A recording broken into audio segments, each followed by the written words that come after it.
आप सभी को मेरा नमस्कार। राजनीति विज्ञान कॉन्सेप्ट टॉक में आप सबका स्वागत करता हूँ। मौलिक अधिकारों के क्रम में जो हमारी सीरीज चल रही थी उसमें आज मैं आपके समक्ष लेकर आया हूँ भारतीय संविधान द्वारा प्रदत्त 5वां मौलिक अधिकार जो शिक्षा एवं संस्कृति का अधिकार के रूप में भारतीय संविधान के अनुच्छेद 29 और 30 में उल्लेखित है। तो आइए देखते हैं कि अनुच्छेद 29 और 30 में शिक्षा एवं संस्कृति के अधिकार के रूप में जो अधिकार निहित है उसके बारे में चर्चा हम करते हैं। अनुच्छेद 29 और 30 जो भारतीय नागरिकों को अधिकार देता है, इसका शीर्षक है शिक्षा एवं संस्कृति का अधिकार। शिक्षा एवं संस्कृति का अधिकार। चूंकि जब भारत आज़ाद हुआ था 15 अगस्त 1947 को, उससे पहले जो माउंटबेटन योजना थी, माउंटबेटन योजना के अंतर्गत टू नेशन थ्योरी माउंटबेटन योजना का मूल आधार था। द्विराष्ट्र जो सिद्धांत था उसके अनुरूप ही भारत और पाकिस्तान दो नए राष्ट्रों का उदय हुआ था।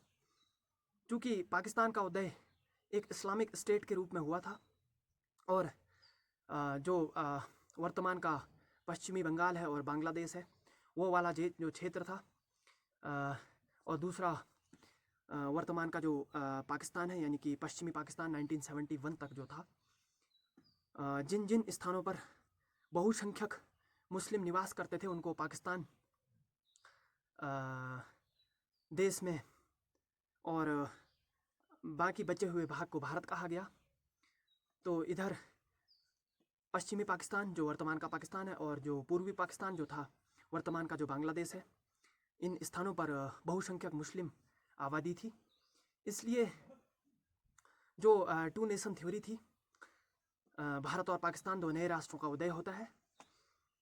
और जो संविधान सभा में जो मुस्लिम समुदाय के जो लोग थे, संविधान सभा के सदस्य थे, उनका मानना था कि जो लोग पाकिस्तान में शामिल हैं वो तो चलो एक नए देश के निवासी के रूप में वहाँ पर रहेंगे, किंतु कुछ ऐसे भी जो लोग मुस्लिम लोग जो हैं जो भारत में ही रहेंगे वो तो अल्पसंख्यक रह जाएंगे। तो यदि भविष्य में उनके लिए कोई समस्या पैदा होती है तो उनके लिए भारतीय संविधान क्या प्राथमिकता देता है, भारतीय संविधान में उनके लिए क्या है। इसीलिए भारतीय संविधान ने सोचा कि जो भारत में अल्पसंख्यक लोग रहेंगे उनके लिए भी कुछ ना कुछ मौलिक अधिकारों के रूप में होना चाहिए। हालांकि वो भी सभी भारतीय नागरिक हैं और उनको आर्टिकल 29 और 30 में जो शिक्षा एवं संस्कृति का अधिकार है, इसके अतिरिक्त जो पांचों अधिकार हैं उनको प्राप्त हैं ही। साथ ही साथ उनके लिए कुछ विशेष उपबंध भी भारतीय संविधान में अनुच्छेद 29 और 30 करता है, जो कि अल्पसंख्यकों की शिक्षा एवं संस्कृति को लेकर जानकारी देता है, उल्लेखित है। तो बाकी के जो पांचों मूल अधिकार हैं वो तो भारत के सभी नागरिकों को प्रदत्त हैं ही, जिनमें कि अल्पसंख्यक भी ऑटोमेटिक शामिल हो जाते हैं। और साथ ही अल्पसंख्यकों की दृष्टि से उनको विशेष उपबंध भी अनुच्छेद 29 और 30 करता है, जो कि अल्पसंख्यकों की शिक्षा एवं संस्कृति को लेकर उपबंध करता है। तो देखते हैं कि सबसे पहले तो जो अल्पसंख्यक शब्द है वो भारतीय संविधान में किसी भी अनुच्छेद में, भारतीय संविधान में अल्पसंख्यक शब्द को परिभाषित ही नहीं किया गया है। और ऐसा करना जो कि धार्मिक कट्टरता या यूँ कहें कि अल्पसंख्यक से देश को टूटने या देश की सुरक्षा को खतरा एक तरह से था, इसलिए अल्पसंख्यक को परिभाषित नहीं किया गया है। फिर भी अनुच्छेद 29 और 30 उन अल्पसंख्यकों के लिए विशेष उपबंध की बात करता है। और अभी सुप्रीम कोर्ट की दृष्टि में जो अल्पसंख्यक शब्द है, सुप्रीम कोर्ट के अनुसार 50% से कम आबादी जिन धर्मों की है वो सभी धर्म जो है अल्पसंख्यक के रूप में गिने जाएंगे, यानी कि जिनकी जनसंख्या 50% से कम है। क्योंकि भारत में हिंदू 82% के आसपास हैं और सुप्रीम कोर्ट की नज़र में 50% से कम आबादी वाले जो लोग हैं उनको अल्पसंख्यक की कैटेगरी में भारतीय सुप्रीम कोर्ट ने रखा हुआ है। हालांकि अभी भी इसमें बहुत बड़ी लड़ाई चल रही है, क्योंकि कई जगह पे स्थिति ये है, जैसे नॉर्थ ईस्ट के जो भारत के जो राज्य हैं उनमें अल्पसंख्यक जिनको हम कह रहे हैं, अगर हिंदू मुस्लिम की बात करें तो उत्तर प्रदेश है, जम्मू कश्मीर है, या इधर भारत के पूर्वी राज्य हैं, यहाँ पे जो है हिंदू अल्पसंख्यक हैं। तो इसलिए अल्पसंख्यक की परिभाषा बताना बहुत कठिन काम है और इस पर भारत का सुप्रीम कोर्ट लगातार काम कर रहा है। तो बहरहाल बात करते हैं अनुच्छेद 29 और 30 की, जो कि अल्पसंख्यकों के विशेषाधिकार या विशेष उपबंध उनके लिए करता है। तो सबसे पहले अनुच्छेद 29, इसमें जो बात निहित है, क्योंकि अनुच्छेद 29 और 30 का जो हेडिंग है या जो इसका शीर्षक है शिक्षा एवं संस्कृति का अधिकार, हालांकि यह अल्पसंख्यकों के लिए ही केवल है और इसमें अल्पसंख्यकों हेतु विशेष उपबंध, अल्पसंख्यकों हेतु विशेष उपबंध अनुच्छेद 29 और 30 में शामिल है। ये क्या उपबंध है, इनका जिक्र हम करते हैं। सबसे पहले अनुच्छेद 29 की में जो बात उल्लेखित है, अनुच्छेद 29 जो कहता है, अनुच्छेद 29 बता रहा है कि जो अल्पसंख्यक हैं उनको अपनी भाषा, लिपि और संस्कृति, यहाँ पे 3 बहुत महत्वपूर्ण शब्द हैं जो कि भारतीय संविधान में उल्लेखित है, भाषा, लिपि एवं संस्कृति, कल्चर, भाषा, लिपि एवं संस्कृति को मानने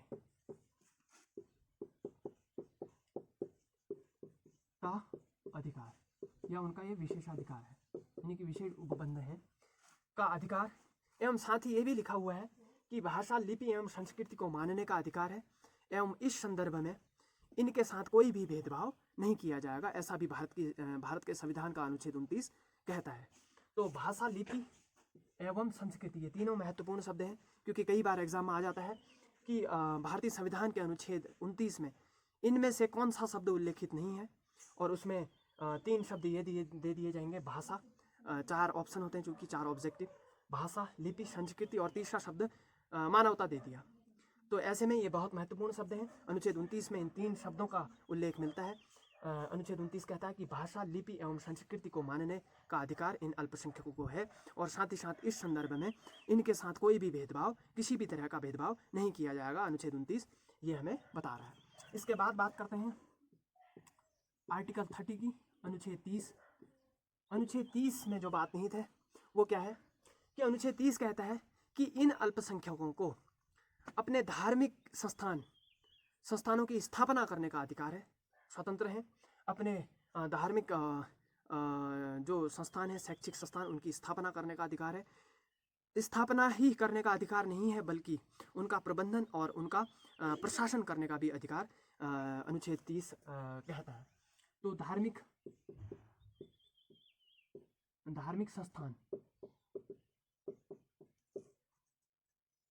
संस्थानों की स्थापना एवं इनका प्रबंधन व प्रशासन, यानी कि अपने अनुरूप ये इनका प्रबंधन और प्रशासन कर सकते हैं। धार्मिक संस्थानों में शैक्षिक संस्थानों की बात होती है, क्योंकि शिक्षा एवं संस्कृति के अधिकार की बात यहाँ पर हो रही है। तो शैक्षिक संस्थान,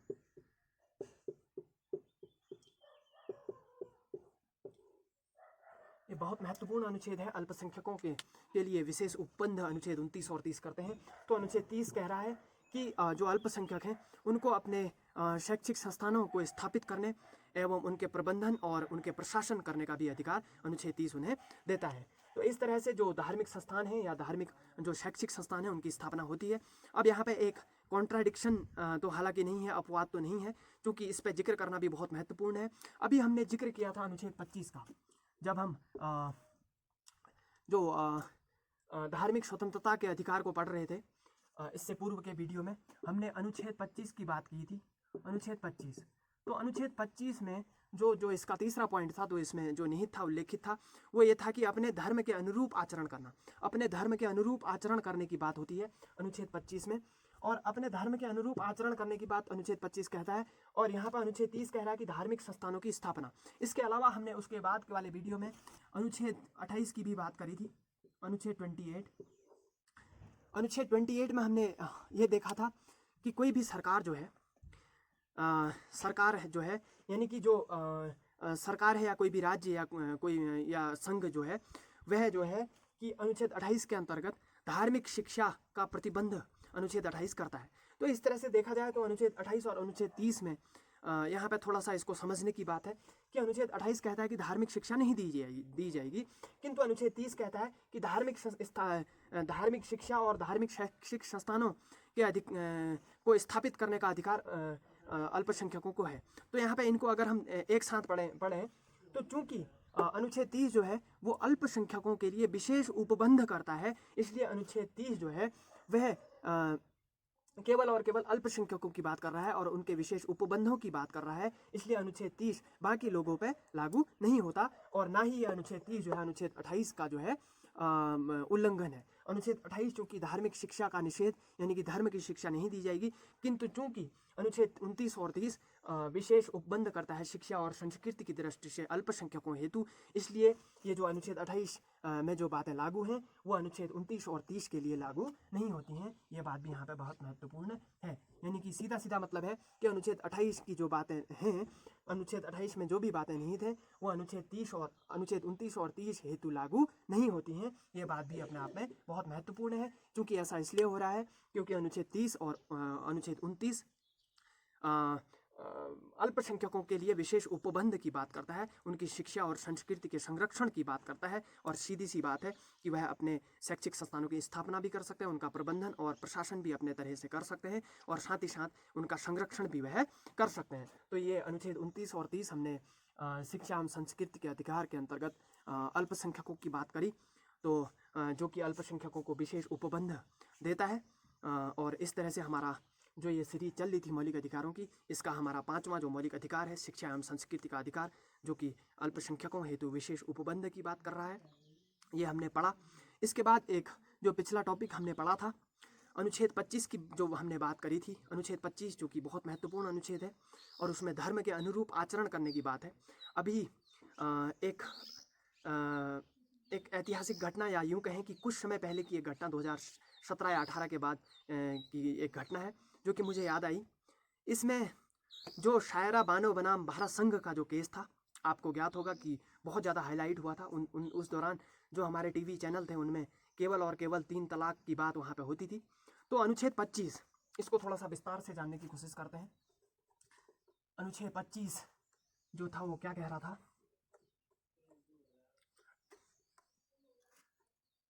एक केस जिसकी मैंने बात करी, सायरा बानो बनाम भारत संघ, यूनियन ऑफ इंडिया, भारत संघ, Saira Bano versus union of India का केस था जो कि 3 तलाक को लेकर था।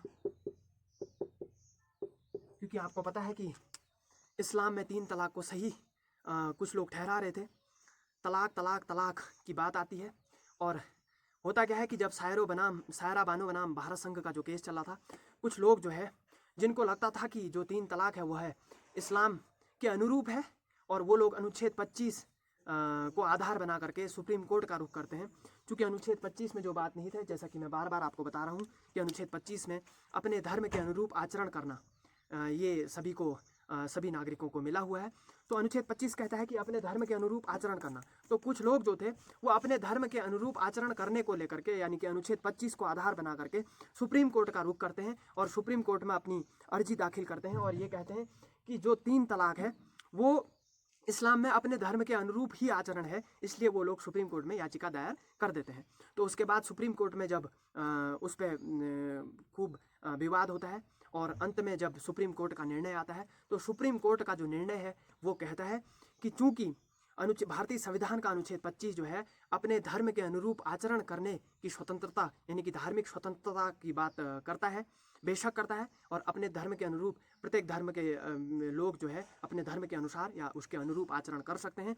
किंतु जो इस्लाम में जो 3 तलाक है वो भारतीय संविधान का पूरी तरह से उल्लंघन करता है। न केवल भारतीय संविधान का उल्लंघन करता है बल्कि अनुच्छेद 25 का उल्लंघन करने के साथ साथ वह इस्लाम के सिद्धांतों का भी उल्लंघन करता है, ऐसा सुप्रीम कोर्ट का निर्णय आता है।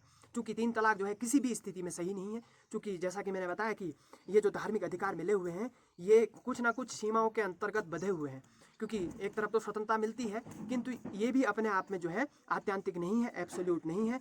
इन अधिकारों पे भी कुछ ना कुछ बंधन लगे हुए हैं, कुछ ना कुछ सीमाएं लगी हुई हैं। इसलिए सुप्रीम कोर्ट का जो निर्णय आता है वो सीधा सीधा ये कहता है कि चूंकि जो 3 तलाक है वो 3 तलाक जो है वो न केवल अनुच्छेद 25 का उल्लंघन है, बल्कि साथ ही साथ वह धार्मिक इस्लाम धर्म के जो सिद्धांत हैं उनका भी पूरी तरह से 3 तलाक उल्लंघन करता है, ऐसा सुप्रीम कोर्ट का निर्णय आता है। क्योंकि 3 तलाक की वजह से जो सामाजिक जो एक स्वाभिमान की भावना है, या जो मुस्लिम महिलाओं में जो उनके आंतरिक स्वाभिमान जो है, या उनकी जो स्थिति है वो बहुत दिन प्रतिदिन दयनीय होती जाती है। तो इस तरह से मानवता का एक तरह से हनन है, या व्यक्तिगत स्वाभिमान का वो हनन है। इसलिए 3 तलाक जो है किसी भी सूरत में सही नहीं हो सकता, ऐसा सुप्रीम कोर्ट का निर्णय आता है। तो आज हमने अल्पसंख्यकों हेतु विशेष उपबंध की बात करी, जो कि भारतीय संविधान में अनुच्छेद 29 और 30 में उल्लेखित है, और शिक्षा एवं संस्कृति का अधिकार उन्हें विशेष उपबंध की बात करता है। तो हमारे मौलिक अधिकारों की सीरीज़ में ये 5वां मौलिक अधिकार था, और आशा करता हूँ कि आप सभी को ये बातें समझ में आई होंगी, और जो भी परेशानी आती है आप मुझसे संपर्क कर सकते हैं। मैं हर समय आपके लिए उपलब्ध रहूँगा। और इसी के साथ मौलिक अधिकारों की सीरीज़ का जो अंतिम अनुच्छेद है, जो कि मौलिक अधिकार 6 नंबर का है, उसको लेकर के बहुत जल्द आप लोगों के समक्ष पुनः मैं प्रस्तुत होता हूँ। तब तक आप सभी लोगों को मेरा पुनः एक बार नमस्कार, धन्यवाद।